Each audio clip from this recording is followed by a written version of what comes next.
Welcome back to Tools and Track. There was actually nothing wrong with the previous cam cover.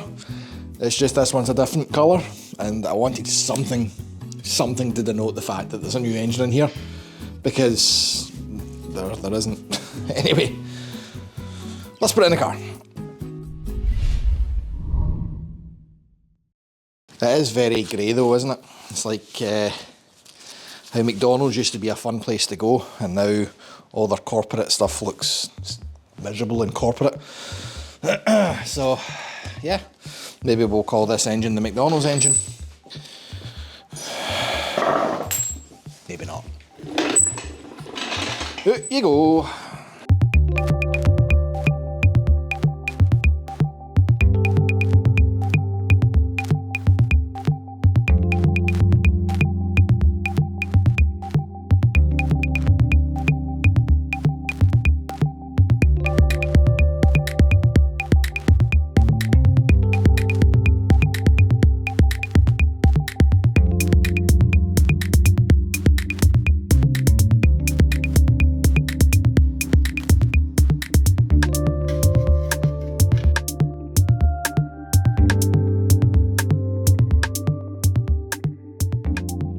Right, that's the flywheel, the lightweight RTS one, you know, the racing one that wasn't racing because it was slipping in the dyno.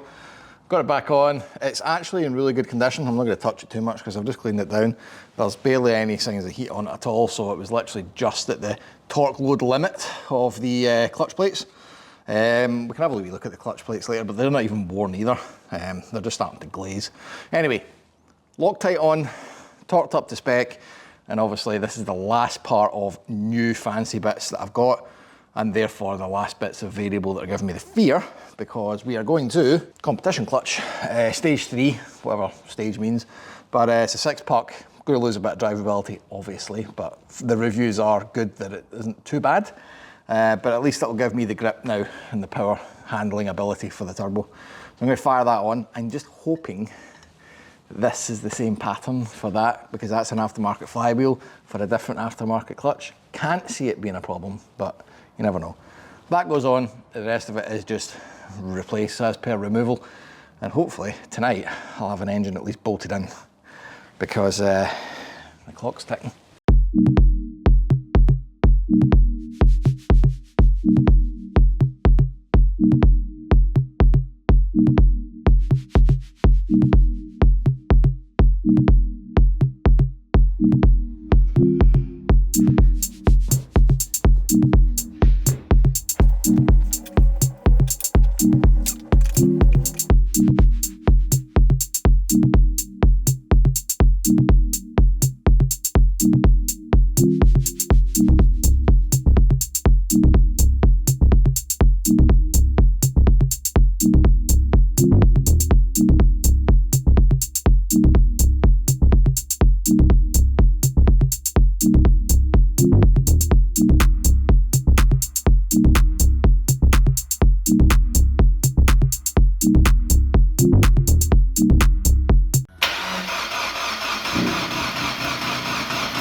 That seems sluggish.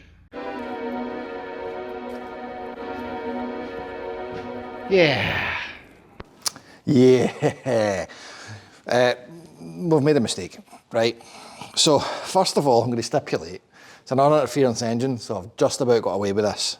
However, last night was possibly the worst night of my life. Well, this whole build, frankly, has been the worst of my life, because I don't have a ramp, so my back is now killing me. I seem to have given myself tennis elbow from cracking things off at silly angles, but the car is built, everything's in, it's ready to start, but it wouldn't. So the first thing we uncovered was the crank sensor that I'd ultimately knew was going to be a problem was a problem. So we weren't getting a spark. I now have a spark and they still wouldn't start. The timing's out quite a bit. And by quite a bit, I mean 120 degrees out in both cams. Now I know exactly how this has happened because there are 120 degree keyways for putting the pulleys onto the cams. How this has happened, I don't know, because I did follow the manual, but looking at this, we're now currently sat at top dead center, and I have a exhaust cam that's about to open, and my inlet cam has just closed at top dead center. So the engine is basically running backwards. So at least now I know what it is. I know what the fix is. It was coughing, like it was somehow ready to start. So it's going to be a simple case of sorting these out, putting the timing belt back on. Luckily, we can do this with minimal interference, but I just need to go and deal with the thing, put it back together. My objective for today, so time clarification, we are on Friday. My race is a week tomorrow, and we still don't have an MOT. If I can fire this up tonight, the MOT station is open tomorrow. I'm going to phone them and get the next available booking. If I need to take time off work, I will do it, because I don't know why this irks me so much, but I don't like being beaten. Therefore, this will have an MOT and Cinderella will go to the ball. I will need a holiday after it, but we'll get this done. Anyway, some time lapse maybe.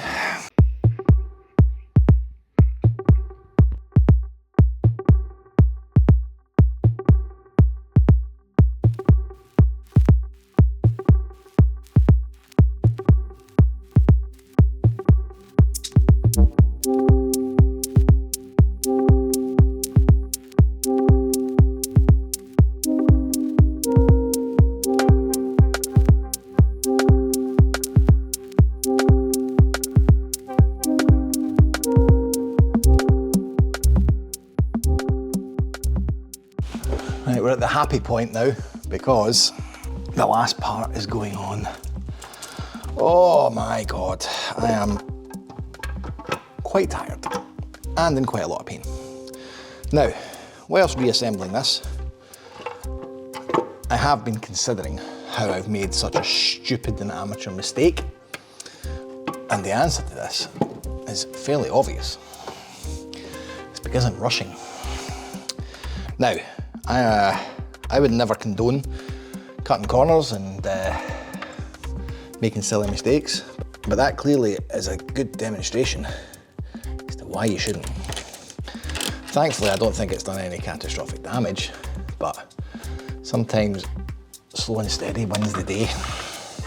Thankfully, I'm fairly sure this is now going to go back together and fire up. He says, giving it the kiss of death. It probably won't, but what to take away from this? Deadlines are good, but can be quite toxic.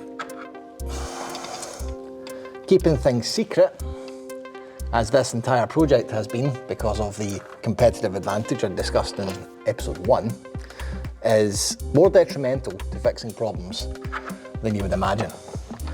Because my ability to ask people for help, or possibly parts or anything else, has been diminished to the point of 0, because if I ask people for help on social media, they'll know what I'm up to.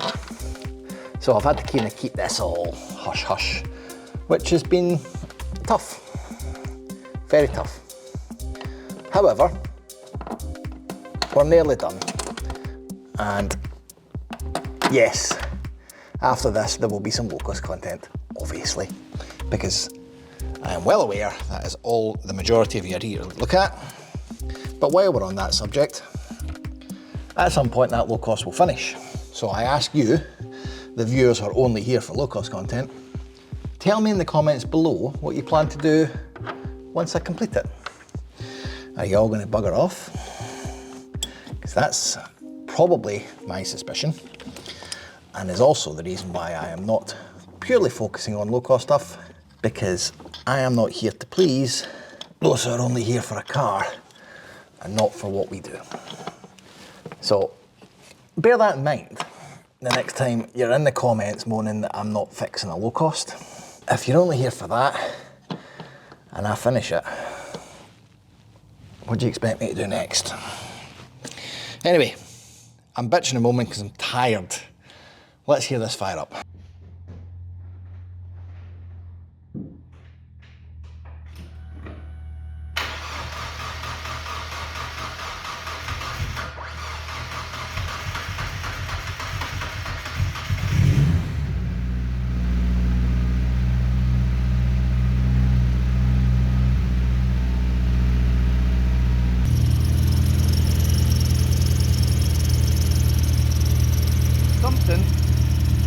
So the car finally runs, apart from some suspicious noises from the pulley, but we can ignore that and just carry on. All that's left to do now is check the fluids and make sure that everything there is fine. That was the plan. That was the block cold, and this is the block hot. So that's a pretty horrific thing to find. It's definitely coming from between the block and the head. So let's just keep the heat and check the basics, starting with the head bolts.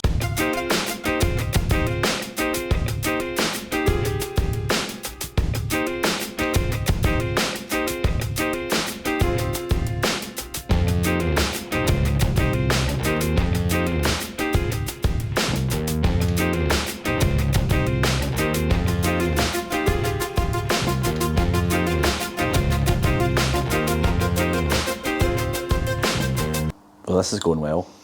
I'm starting to really hate this car.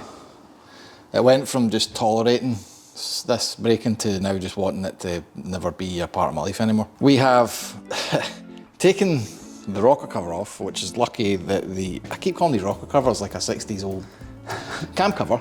Yeah. Managed to get an eighth of a turn on every single head bolt. So one of two things is happening there.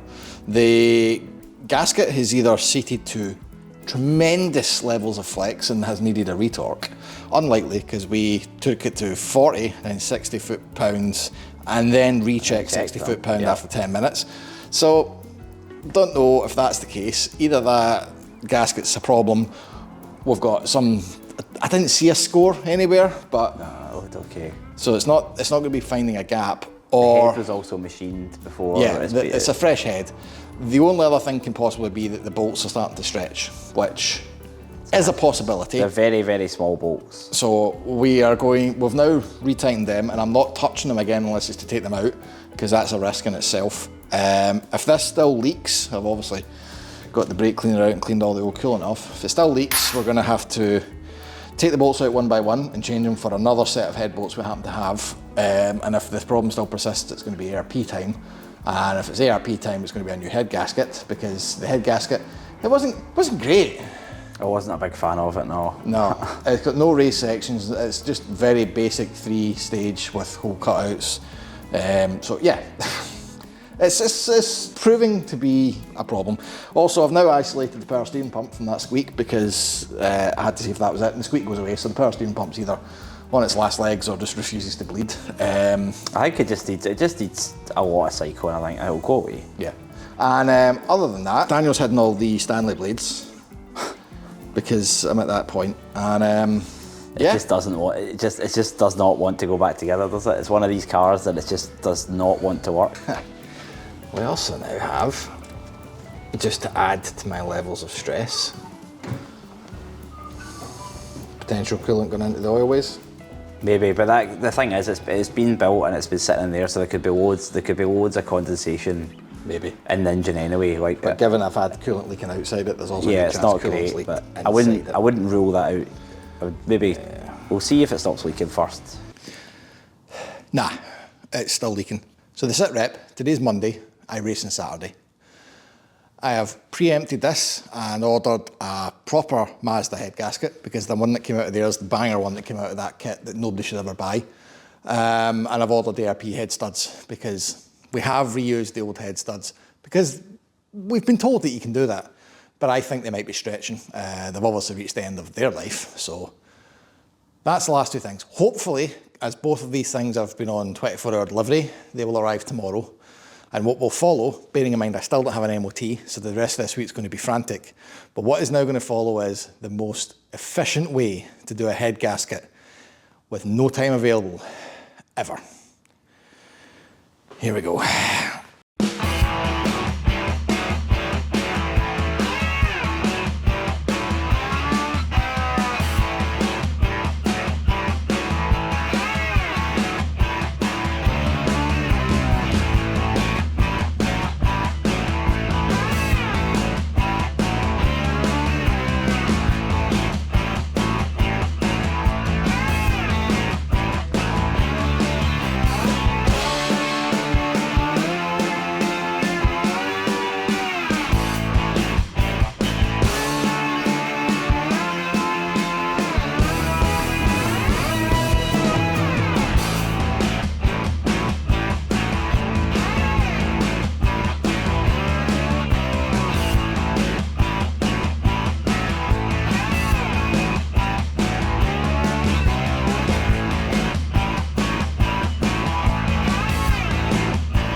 It's done. It's by some pure miracle. It's Friday, the MOT is passed. The sun is now starting to set, and I have what's left of today to put 100 or so miles on this guy to break it in, and tomorrow we race. We got there in the end. Anyway, that now concludes how to, Christ, not turbo an MX5, or at least what to be aware of if you decide to do it very, very, very last minute. Patreon.com/toolsandtrack. All of these people flashing up the side of the screen right now. Just a great community. If you want to be part of that, go have a look. And if not, cool, like, bell and subscribe at least. Come on guys, give us something that's free. And until next weekend, or the next MX5 update, which will be in Auto Test the Limit, drive safe.